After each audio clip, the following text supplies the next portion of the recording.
En Côte d'Ivoire, il y a un peu plus de 12 000 cas de cancer.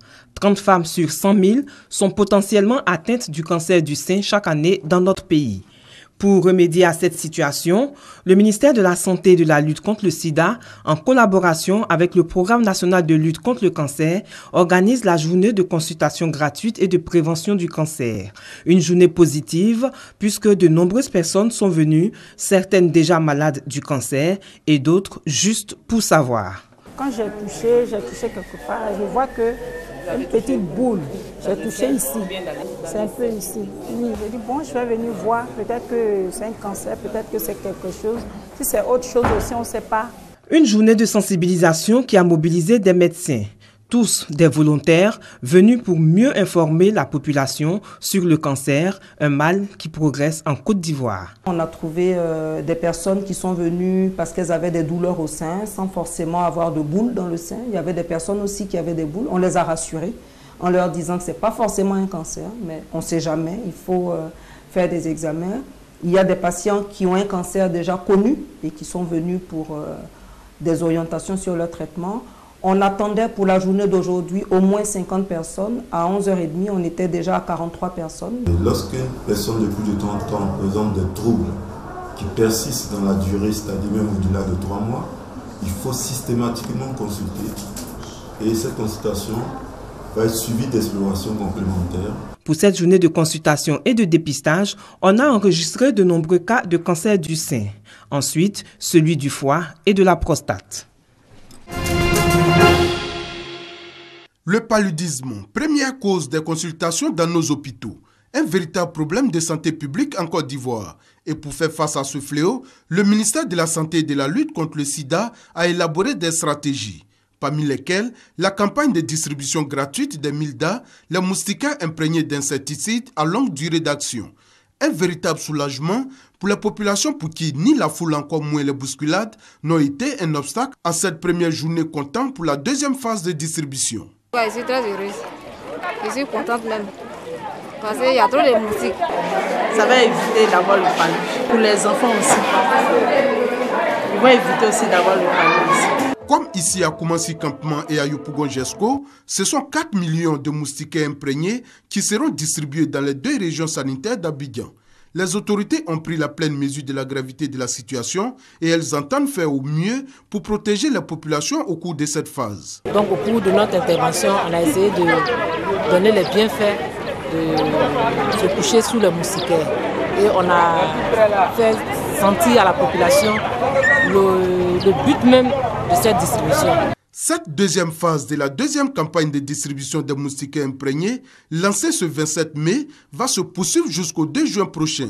Mais avant, ce sont les 15 régions sanitaires de l'intérieur de la Côte d'Ivoire qui ont accueilli cette campagne en décembre 2014.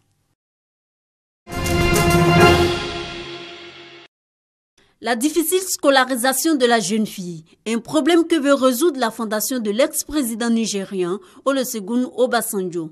Réunis dans la capitale ivoirienne, les membres de la fondation ont organisé un panel pour réfléchir sur la manière de transformer l'avenir des adolescentes vulnérables en Afrique avec une approche de compétence de la vie.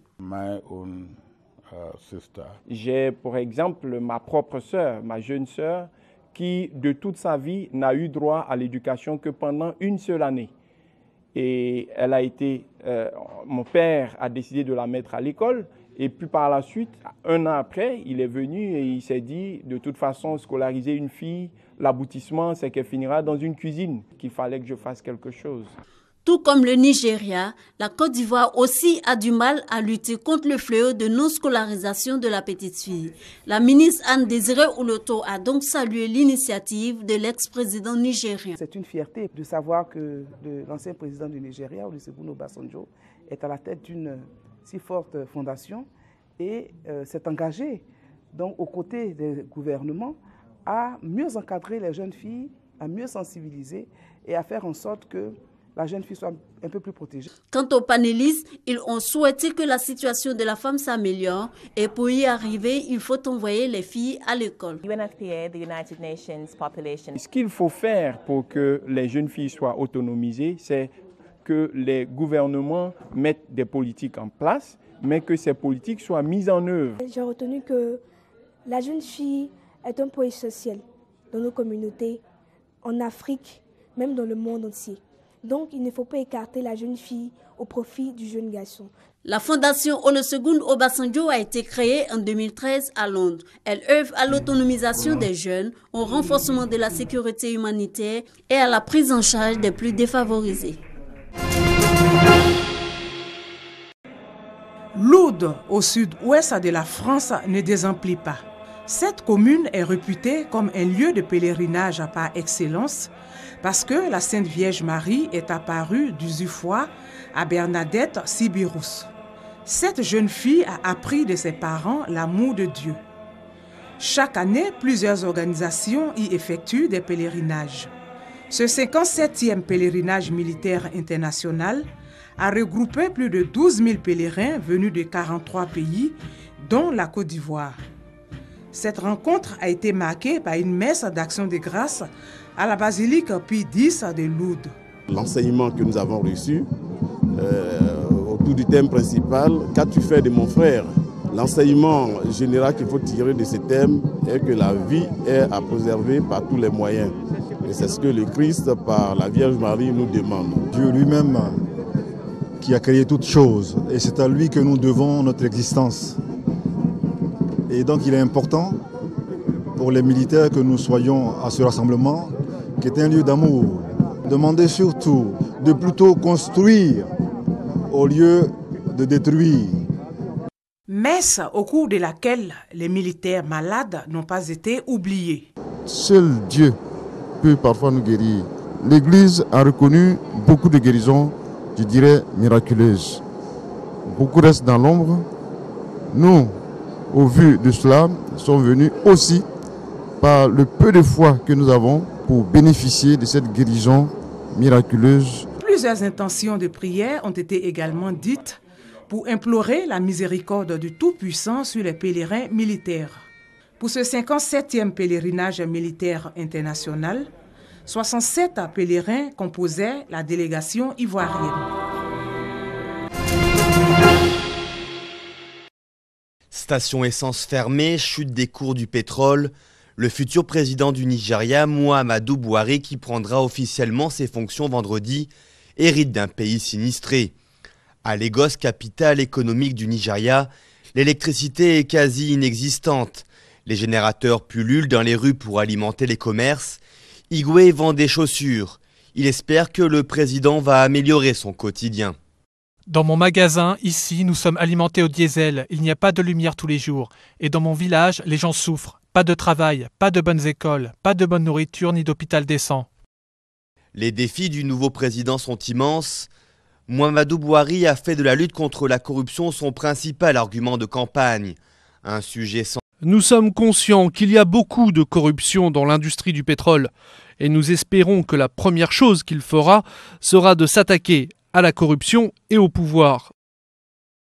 Une lutte qui s'avère difficile mais qui pourrait améliorer les finances de l'État.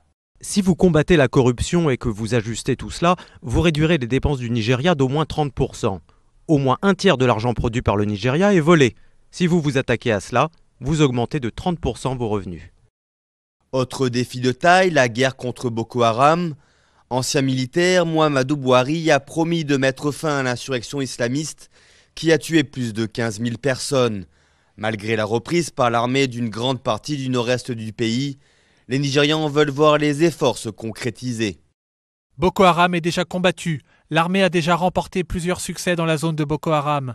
Nous espérons qu'avec son arrivée au pouvoir, il consolidera ce succès. Outre la corruption et la sécurité, le futur président devra faire face à un chômage endémique qui touche 30% de la population. Il lui faudra également diversifier une économie trop dépendante de l'or noir. Il a 4 ans pour relever les défis de la première économie d'Afrique. Solidarité, c'est ce que défend la Commission européenne en demandant aux États membres de l'Union de se partager équitablement les migrants. En 2 ans, il s'agit de prendre en charge 40 000 Syriens et Érythréens arrivés récemment en Grèce et en Italie, ainsi que 20 000 réfugiés. We also have a proposal Nous avons aussi une proposition pour un mécanisme de prise en charge d'urgence concernant 40 000 demandeurs d'asile. Syriens et Érythréens en provenance d'Italie et de Grèce seront accueillis dans d'autres États membres de l'Union européenne pour une période de 2 ans. Nous avons un programme européen de prise en charge de 20 000 personnes qui ont un besoin évident de protection internationale. Venant de pays hors de l'Union, ils seront pris en charge au sein des États membres de l'Union européenne.